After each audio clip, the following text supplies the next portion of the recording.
आप सभी विद्यार्थियों का एक बार पुनः स्वागत है Subhash study centre YouTube channel पर। आज का यह वीडियो क्लास 10th के छात्रों के लिए मोस्ट इम्पोर्टेंट है, क्योंकि इस वीडियो के द्वारा हम आपके साथ साझा करेंगे श्याम नारायण पांडे जी के द्वारा रचित शीर्षक पाठ हल्दी घाटी का। यहाँ पर आप देख सकते हैं पहला पद्यांश, और यह पद्यांश आपकी बोर्ड परीक्षा 2022 के लिए मोस्ट इम्पोर्टेंट है। इसलिए इस पद्यांश का हम आपको संदर्भ लिखने का तरीका बताएंगे और इसकी व्याख्या तथा काव्यगत सौंदर्य लिखने का आसान तरीका बताएंगे, क्योंकि बोर्ड परीक्षा में जो पद्यांश से रिलेटेड प्रश्न आता है यह इस तरीके से पूछा जाता है। और यहाँ पर आप देख सकते हैं इतने नंबर का प्रश्न पूछा जाता है। यहाँ पर आप देख सकते हैं प्रश्न संख्या 4 के अंतर्गत पूछा गया है, और इसी तरीके से प्रश्न संख्या 4 के अंतर्गत ही आपके हिंदी के पेपर में पूछा जाएगा।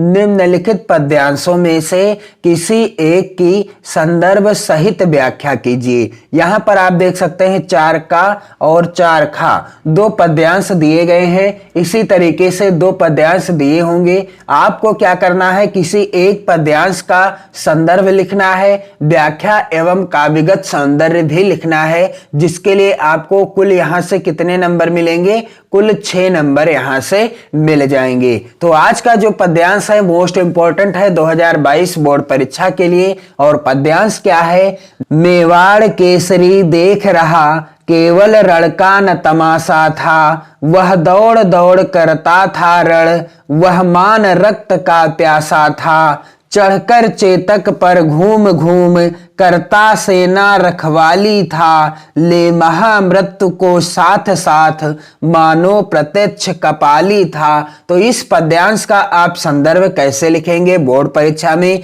या इस पद्यांश का संदर्भ क्या हो जाएगा। और इस पाठ के जितने भी पद्यांश हैं, यदि कोई भी पद्यांश आपकी बोर्ड परीक्षा में पूछा जाता है तो उसका आप संदर्भ कैसे लिखेंगे। तो चलिए मैं बता दूं इस पद्यांश का संदर्भ, और इस पाठ के जितने भी पद्यांश हैं, यानी जितने भी महत्वपूर्ण पद्यांश यदि आपकी बोर्ड परीक्षा में आ जाते हैं तो आप संदर्भ कैसे लिखेंगे। सबसे पहले आपको क्या करना है, इस पद्यांश के शुरुआत के शब्दों को इस तरीके से ब्लैक पेन से आपको लिखना है, और अंतिम के शब्दों को, शुरुआत के शब्द क्या है यहां पर आप देख सकते हैं मेवाड़ केसरी, और अंतिम का शब्द क्या है पद्यांश का, कपाली था। अंतिम का शब्द क्या है, कपाली था। यह पहला पद्यांश है। और यहां पर आप देख सकते हैं फिर आपको हेडिंग डालना है संदर्भ। फिर आप हेडिंग क्या डालेंगे, संदर्भ। और संदर्भ क्या हो जाएगा, प्रस्तुत पद्य पंक्तियां हमारी पाठ्य पुस्तक हिंदी, आपको ब्लैक पेन से लिखना है, के काव्य खंड में संकलित। हिंदी के किस खंड में, काव्य खंड में। जो पद्यांश होता है वह काव्य खंड का भाग होता है, और जो गद्यांश होता है वह गद्य खंड का भाग होता है। तो प्रस्तुत पद्य पंक्तियां हमारी पाठ्य पुस्तक हिंदी के काव्य खंड में संकलित हल्दी घाटी नामक कविता से उद्धृत हैं या अवतरित हैं। इसके रचयिता कौन हैं, श्याम नारायण पांडे जी हैं। इसके रचयिता कौन हैं, श्याम नारायण पांडे जी हैं। यदि इस पाठ का कोई भी पद्यांश आपकी बोर्ड परीक्षा में पूछा जाता है तो आपको संदर्भ सेम इसी तरीके से लिखना है। बिल्कुल सिंपल सा संदर्भ है, प्रस्तुत पद्य पंक्तियां हमारी पाठ्य पुस्तक हिंदी के काव्य खंड में संकलित हल्दी घाटी नामक कविता से उद्धृत हैं। इसके रचयिता हैं कौन, श्याम नारायण पांडे जी। और संदर्भ लिखते समय आप ध्यान दीजिएगा कि प्रस्तुत पद्य पंक्तियां हमारी पाठ्य पुस्तक हिंदी, आपको ब्लैक पेन से लिखना है कि काव्य खंड में संकलित हल्दी घाटी, और पाठ या शीर्षक का नाम भी आपको ब्लैक पेन से लिखना है, से उद्धृत है। इसके रचयिता श्याम नारायण पांडे जी हैं, तो रचयिता का नाम भी आपको ब्लैक पेन से ही लिखना है। इसके बाद आपको क्या लिखना है, प्रसंग। इसके बाद आप हेडिंग डालेंगे प्रसंग, और प्रसंग में आप क्या लिखेंगे, प्रसंग में वही लिखा जाता है जो पद्यांश के अंतर्गत वर्णित हो, यानी पद्यांश में जिसका वर्णन किया गया है या जिसके बारे में बताया गया है। तो यहां पर आप देख सकते हैं मेवाड़ केसरी देख रहा केवल रण का न तमाशा था। वह दौड़ दौड़ करता था रण, वह मान रक्त का प्यासा था। चढ़कर चेतक पर घूम घूम करता सेना रखवाली था। ले महामृत्यु को साथ साथ मानो प्रत्यक्ष कपाली था। तो इस पद्यांश में किसका वर्णन किया गया है? तो इस पद्यांश के अंतर्गत आप देख सकते हैं कि इस पद्यांश में हल्दी घाटी के युद्ध का वर्णन किया गया है। आपको प्रसंग में क्या लिखना है कि इस कविता में हल्दी घाटी के युद्ध का वर्णन किया गया है। हल्दी घाटी में जो युद्ध हुआ था उसी का वर्णन श्याम नारायण पांडे जी ने इस कविता के अंतर्गत किया है। तो आपको प्रसंग में क्या लिखना है? इस कविता में हल्दी घाटी के युद्ध का वर्णन है। तो आपको अगली हेडिंग क्या डालना है? व्याख्या। और व्याख्या क्या हो जाएगी? मेवाड़ केसरी देख रहा, केवल रण का न तमाशा था।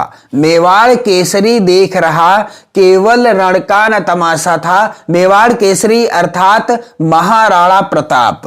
क्या कहते हैं श्याम नारायण पांडे जी कि मेवाड़ केसरी यानी राणा प्रताप केवल युद्ध का तमाशा देखने नहीं आए थे। मेवाड़ केसरी देख रहा, केवल रण का न तमाशा था। वह दौड़ दौड़ करता था रण, वह मान रक्त का प्यासा था। श्याम नारायण पांडे जी कहते हैं कि अपितु अपनी वीरता को प्रदर्शित करने के लिए एवं अपने सम्मान की रक्षा हेतु हल्दी घाटी के युद्ध में कूदे थे। किस लिए कूदे थे?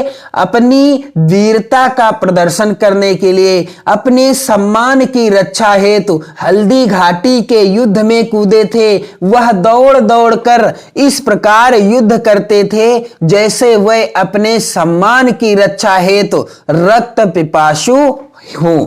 जैसे वे अपने सम्मान की रक्षा हेतु क्या हो? रक्त पिपासु हो। मेवाड़ केसरी देख रहा, केवल रण का न तमाशा था। वह दौड़ दौड़ करता था युद्ध, वह मान रक्त का प्यासा था। महाराणा प्रताप अपने मान सम्मान की रक्षा के लिए, अपने देश की रक्षा के लिए, अपने राज्य की रक्षा के लिए इस तरीके से लड़ रहे थे युद्ध में कि ऐसा प्रतीत हो रहा था कि वह रक्त पिपासु हो। और आगे क्या हो जाएगी व्याख्या? चढ़कर चेतक पर घूम घूम करता सेना रखवाली था। चढ़कर चेतक पर घूम घूम करता सेना रखवाली था। आगे क्या कहते हैं श्याम नारायण पांडे जी कि राणा प्रताप चेतक पर चढ़कर सेना की रखवाली भी करते थे। महाराणा प्रताप चेतक पर यानी अपने घोड़े पर चढ़ करके सेना की रखवाली भी करते थे और अपनी सेना का नेतृत्व भी कर रहे थे। करता सेना रखवाली था, ले महामृत्यु को साथ साथ मानो प्रत्यक्ष कपाली था। और श्याम नारायण पांडे जी क्या कहते हैं कि और अपनी सेना का नेतृत्व भी कर रहे थे। उन्हें मृत्यु का तनिक भी भय नहीं था। वे मृत्यु को साथ लेकर चल रहे थे और ऐसा मालूम पड़ रहा था जैसे वे साक्षात कपाली हो गए हों। अपने मान सम्मान एवं देश की रक्षा के लिए तैयार थे। वे अपनी जान को हथेली पर रख करके युद्ध कर रहे थे। तो मैं आपको संक्षेप में बता दूं इसकी व्याख्या कि क्या हो जाएगी व्याख्या।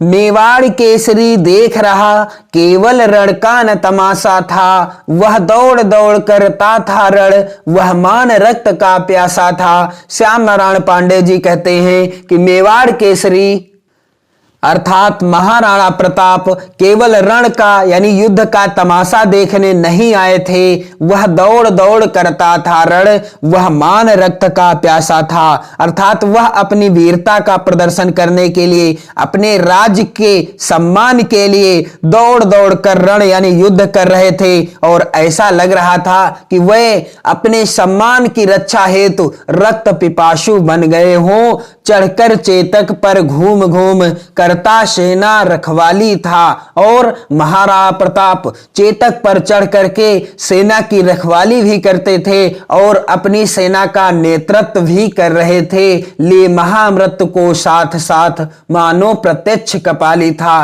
और महाराणा प्रताप जी को अपनी मृत्यु का तनिक भी भय नहीं था। वह अपनी मौत को अपने हाथों पर लेकर के युद्ध कर रहे थे और ऐसा प्रतीत हो रहा था कि वह साक्षात कपाली हो गए हो। चढ़कर चेतक पर घूम घूम करता सेना रखवाली था, ले महामृत्यु को साथ साथ मानो प्रत्यक्ष कपाली था। तो उम्मीद है आपको व्याख्या अच्छे से समझ में आ गई होगी, और यदि आपको व्याख्या अच्छे से समझ में आ जाए तो आपको व्याख्या रटना नहीं पड़ेगा, और आपको चैनल की प्लेलिस्ट में अन्य महत्वपूर्ण पद्यांशों से रिलेटेड भी वीडियो देखने को मिल जाएंगे, जिसमें मैंने महत्वपूर्ण पद्यांशों की सरल व्याख्या, जी हां, मैंने महत्वपूर्ण पद्यांशों की सरल व्याख्या से रिलेटेड वीडियो उपलब्ध करा दिया है। आप देख सकते हैं और 2022 बोर्ड परीक्षा की बेहतर तैयारी कर सकते हैं। और अब आपके स्कूल भी खुल चुके हैं, अब आप अपनी पढ़ाई मेहनत के साथ करना स्टार्ट कर दें। तो इस पद्यांश का आप काव्यगत सौंदर्य कैसे लिखेंगे, यहां पर आप देख सकते हैं इस तरीके से आपको हेडिंग डालना है काव्यगत सौंदर्य, और पहला बिंदु क्या है, काव्यगत सौंदर्य के अंतर्गत महाराणा प्रताप के शौर्य का वर्णन है। प्रस्तुत जो पद्यांश है, इस पद्यांश में किसका वर्णन है, महाराणा प्रताप के शौर्य का वर्णन किया गया है श्याम नारायण पांडे जी के द्वारा। और दूसरा बिंदु क्या है, वीर रस की अभिव्यक्ति हुई है। इस पद्यांश के अंतर्गत किस रस की अभिव्यक्ति हुई है, वीर रस की अभिव्यक्ति हुई है। आप ध्यान देंगे, जब आप पद्यांश पढ़ेंगे तो आपको लगेगा कि इस पद्यांश के अंतर्गत वीर रस की अभिव्यक्ति हुई है। तो कुछ इस तरीके से आपको इस पद्यांश का संदर्भ लिखना है। और इस पाठ के जितने भी पद्यांश हैं, यदि कोई भी पद्यांश आपकी बोर्ड परीक्षा 2022 में आता है, बोर्ड परीक्षा 2022 में इस पाठ का कोई भी पद्यांश पूछा जाता है, तो आपको संदर्भ सेम इसी तरीके से लिख देना है। और आप कमेंट करेंगे तो मैं इस पाठ के जितने भी महत्वपूर्ण पद्यांश हैं जो 2022 बोर्ड परीक्षा के लिए मोस्ट इंपॉर्टेंट हैं, मैं उन सभी का संदर्भ सहित व्याख्या एवं काव्यगत सौंदर्य से रिलेटेड वीडियो जल्द से जल्द उपलब्ध करा दूंगा। आप चैनल के साथ जुड़कर 2022 बोर्ड परीक्षा की बेहतर तैयारी कर सकते हैं। और अब आपको बोर्ड परीक्षा की बेहतर तैयारी करना है, क्योंकि अब आपके विद्यालय भी खुल चुके हैं। अपनी पढ़ाई को मेहनत के साथ करना स्टार्ट कर दें। पढ़ते रहिए, मस्त रहिए। जय हिंद।